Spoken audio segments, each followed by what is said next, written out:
Wish TV. This is The Zone, presented by Franciscan Health Sports Medicine. Welcome to The Zone and girls sectionals. We start in Sectional 8 tonight with Westfield hosting 7th-ranked Fishers.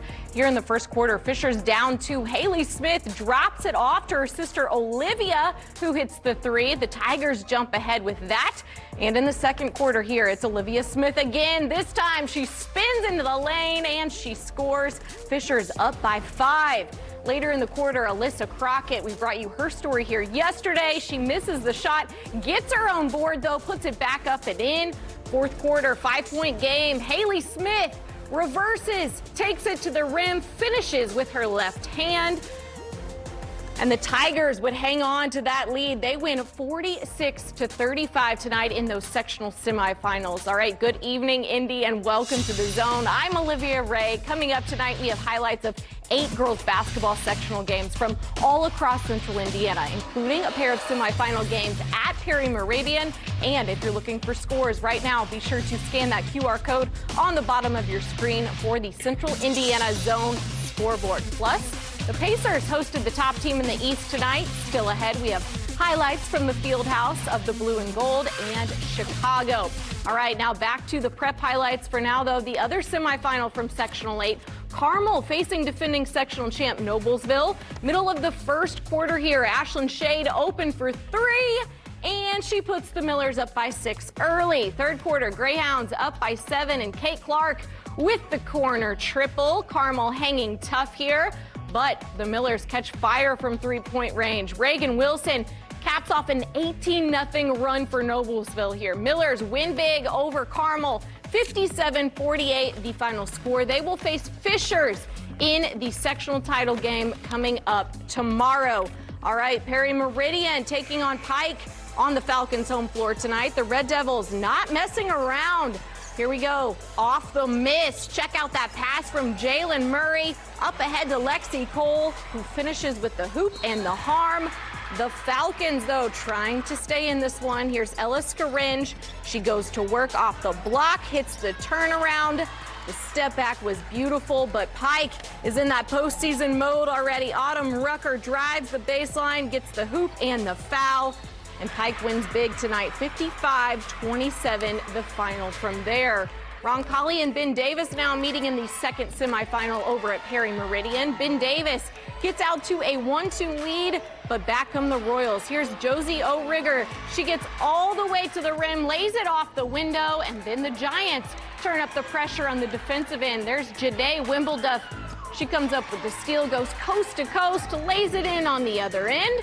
And moments later, Roncalli turns it over again. It's Wimbleduff in the right place at just the right time. She gets another layup, and that leads to a Royals timeout. Ben Davis wins this one 53-41.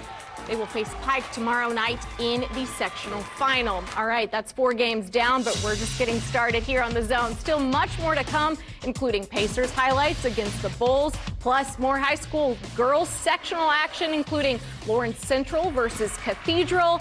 Stick and stay. Much more ahead. Wish TV's The Zone. Welcome back here to The Zone. We have Sectional 10 quarterfinal action as Lawrence Central takes on Cathedral tonight. Here the game tied up just before halftime, and it's Jayla Lampley out of the corner. The triple just beats the buzzer, and Elsie is up 3 at the break.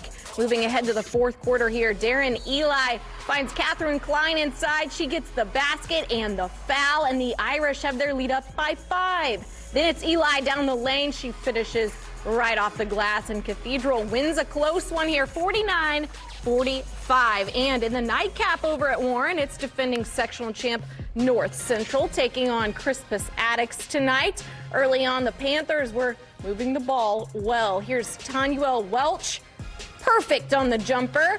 Later in the quarter, Ava Couch misses the 3, but Nakaya Harris rips away the rebound. She scores it herself. And in the second quarter here, Destiny hooks, finds Trinity Archery in the corner. for another triple. All Panthers tonight, they win big 57-17. They will meet Cathedral in Saturday's semifinal game. All right, now to Sectional 13 action at Franklin Central. It's second-ranked Franklin taking on Center Grove in the first game tonight. First quarter, Grizzly Cubs up by 1. Laura Klim drains the corner 3. Franklin would trail by 2 at the half. Now early in the third quarter, tied at 28 apiece, Ella Hobson goes coast to coast, finishes with the floater, and the Trojans are up by 2. Fourth quarter here, Curran Brunson goes inside to Ashlyn Taylor for the easy bucket, and Grizzly Cubs were up by 10. Franklin goes on to win this one 56-49. To the other Sectional 13 semifinal, it's host Franklin Central taking on Greenwood. The Woodmen get on the board first with the steal here and fast break bucket from Emily Metzger, but Franklin Central will respond quickly. Here's Maddie Finney. She's going to drive inside, beats her defender off the jump, ties up the game at 2 apiece. Under a minute to go, though, in the first frame, Greenwood up by 1, but Quinn Kelly will help double up the flashes in the first quarter. She knocks down the triple. The Woodmen led 8-4, and they win 28-24. They'll play Franklin tomorrow in the championship game at 7. All right, it is time for a quick break, but we still have much more to come here on The Zone. Up next, could the Pacers knock off the top team in the East? Highlights from the field house of the Blue and Gold plus Chicago next.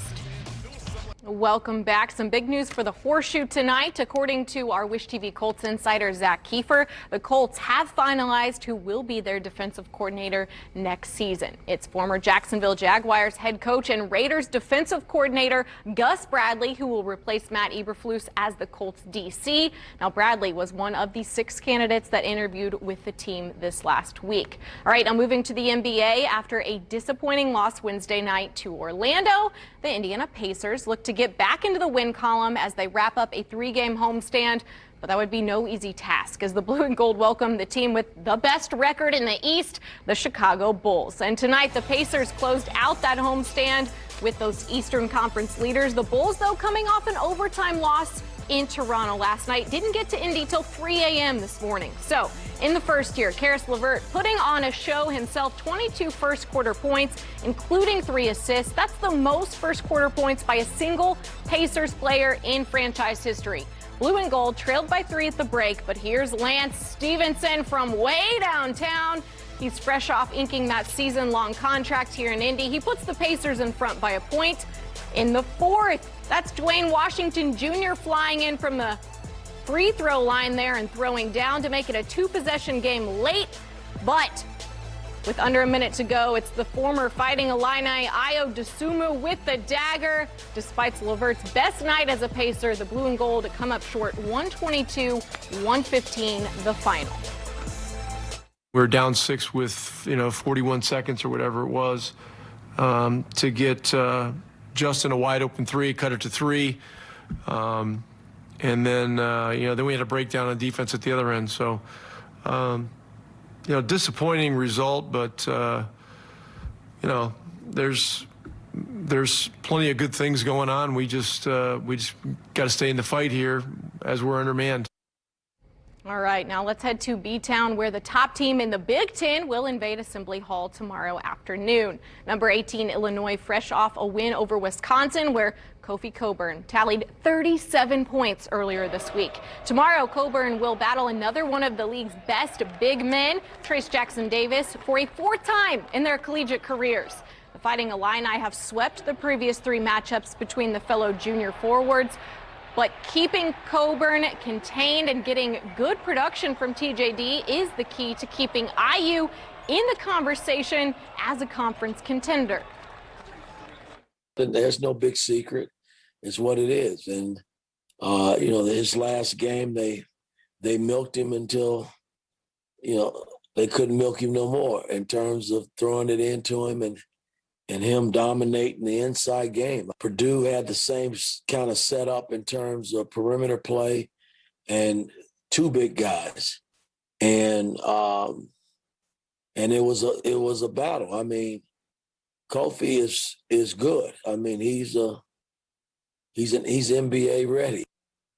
All right, we have basketball all day long here tomorrow. That one taking place in Bloomington. Butler also in action tomorrow at Hinkle Fieldhouse, and Purdue will welcome in Michigan tomorrow as well into Mackey. The Boilers followed up their buzzer-beating finish at home last Sunday with a dominant road win over Minnesota just this last Wednesday. And their hero from Sunday's Ohio State's thrilling finish tallied a team-high 21 points again on Wednesday. Jaden Ivey recorded his second double-double of the season as Purdue won their 4th straight and 7 of their last 8 games. I think it is. We just gotta, each and every game, just keep, pulling away. They're gonna hit shots, and we just gotta, keep executing on offense, and we gotta get stops on defense, and that's the biggest key. And it's just each and every game, just gonna get better, and keep working in practice.